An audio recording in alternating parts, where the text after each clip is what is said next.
Now, before we start using Gephi, let me tell you about the software tools that we will and won't be using. In this class, we'll be using Gephi for visualization and for calculating simple network metrics. We'll be using NetLogo to understand the dynamics that shape network formation and also to understand processes occurring on networks. And finally, for those of you doing programming assignments, we'll be using iGraph for more sophisticated, more flexible calculations.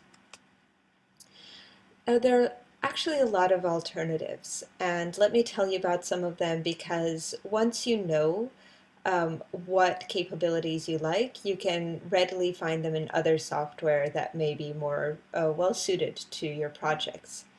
So there's the software package called Pajek, which means spider in Slovenian. It has been developed for a number of years. It's a very mature software package. It has very extensive functionality, which you access through drop-down menus. And the reason why we're not using it, even though I have used it when teaching this type of class in the past, is because it only works on the Windows platform, and some students have had trouble using Windows emulators on other systems. So I've just made the choice to switch over to platform-independent software. However, Pajek might be a very good choice. In addition, there is a book, a textbook called Exploratory Social Network Analysis with Pajek, which guides you through many analyses that you can do with that software. We also will not be using UCINet, which again is fairly mature or very mature. It has extensive functionality, mostly focused around sociology. So I think until recently, UCINet did not really scale up to large networks. Unfortunately, it's also Windows only, and the license may cost you a couple of $100s if you're not a full-time student or somehow affiliated with a university. We also won't be using NodeXL. NodeXL is a relative newcomer. It's social network analysis neatly integrated into Excel. It's still, I think, very much in beta. It's being developed. However, it's free. And if you are already an Excel user, then this may be a very friendly way to do social network analysis. Again, it's actually Windows only. Only the Windows version of Excel supports NodeXL, and that's why we're not using it. If you're a programmer, there's an excellent alternative called NetworkX. It has extensive functionality, and it's actually built upon Fortran and C libraries, which are optimized to scale for very, very large matrices, and so you can do calculations for very large networks. It's on top of that, it's open source, so that's definitely something to consider if you have this background. There are many, many other alternatives. Most of them are in various phases of development. One very mature package is the social network analysis package for R. It has kind of statistics, heavy-duty functionality. For example, P-star models, which we won't even get into in this course, are supported in this social network analysis package. In addition, if you're interested, so P-star models are used to model networks as they evolve, to test hypotheses about what's driving edge formation. And if you're interested in visualizing networks over time with kind of an integrated P-star model functionality, there's the package Sonia that you can use for this purpose. Now let's get to our main task for this lecture, which is to work with Gephi. So what I'd like you to do is to download Gephi. It's free, it should work on any platform, and install it. Once you've installed it, download the data file dining.gephi from the Coursera folder for this lecture, and we can start to play. Now that you've downloaded Gephi and installed it, we can start to play with this dining.gephi data file. Now I've opened it recently, so it's shown in this helpful welcome screen, but perhaps you don't have that, so you can go to File, Open, and navigate to the directory where you've saved it, and then just double click to open it. And here we're waiting for it to load. And pretty soon it's going to tell us, for example, the number of nodes and edges. It's going to tell us there are 26 nodes and 52 edges. What kind of data is this? Well, this was data gathered in a girls' dormitory back, I think, in the 1940s, where the girls were asked to name their first and second choices for whom they would like to sit with at dinner. So this is the dining table partners data set. You can see a random layout here, and I've done this on purpose to demonstrate how even with such a small network as this one, a random layout can really obscure whatever insights you're trying to see. Now, Gephi helps a little bit, so here we can tell, for example, that this girl is relatively popular because lots of other girls have named her as their first or second choice. Now, if we want to know which girl exactly this is, what we do is we select this little arrow plus question mark. It's actually and brings up an edit window over here. And now when we left click on this node, we find out that this girl's name is Ava, in addition to some other properties. We also may want to know the overall structure, so we can select a layout. And here I went to the layout panel and I'm going to choose a layout.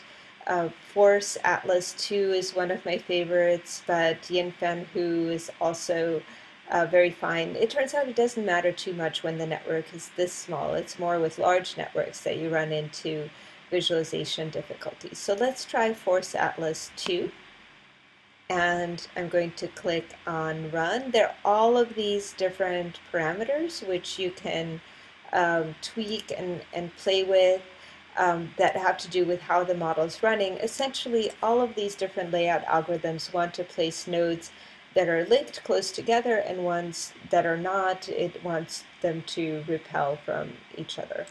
So we're going to say Run. And it ran. It's doing a little bit of spinning. Let's see if it'll actually spin into a good position. Oh, indeed. Very nice. Okay, let's stop it right there. And you may notice that now some nodes are out of view, so you can click this little magnifying glass that will center it on the graph, but it may end up looking a little bit too small. So I'm going to use the trackpad, or you can use your mouse wheel to just zoom in, and then I'm going to right click and drag and zoom in some more. And this, I think, shows off the layout of the girls' preferences a little bit more clearly. You may want to tweak things just a little bit. I'm going to select the hand to drag the node. Just here it wasn't quite clear who was picking whom, so maybe I'll just move it a little bit, right? So a little bit of minor adjustment is no big deal. If you're moving things around because you want them to look a certain way to prove some point, then I wouldn't do this. But just for us and wanting to see who exactly has picked whom, I think it's perfectly fine. Okay, some other things that you can do is you can change the color for all the nodes. So if we want them all to be red, and then so I right click to choose the color, and then I left click to set them all to red. I may want to, yes, okay, these were a little overlapped, so we just want to avoid overlaps where we don't know whether an edge is incident on the node or if the node is just over the edge and it's actually obscuring it. We can also adjust the size if these seem a little bit big. I'm going to right click on the size. Well, actually 1.0, that's already quite fine. I guess you could try a fraction of the size. Then I'm going to left click, and now they're tiny. So let's go back to 1.0 and set that. Oh, all right. Let's see, 5. Apparently it wasn't 5 before. Okay, there we go. So they were size 5. We may find this more informative if instead of having to click on this edit attribute where we then click on individual nodes and find out, hey, this girl is Hazel and this one is Maxine. This is where I'm seeing on this all this info after I've selected the edit tool. Perhaps if we just show the labels for all the nodes, and so I'm going to click on this T down here that says show node labels. Oof, and they are way too big, so we're just going to try and scale them down a little bit. There we go. And we can go back to the layout and say label adjust. Try to move these around so that the labels don't overlap as much. And it's actually done it. I don't know if you could see it. It happened very quickly. And now all the labels are fairly visible.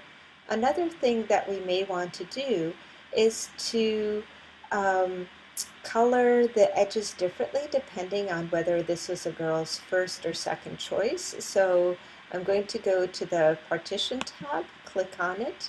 I'm going to click on edges, and I'm going to click this little reload, load the different partitions or actually characteristics of the edges that are discrete categories, and I'm going to click on label.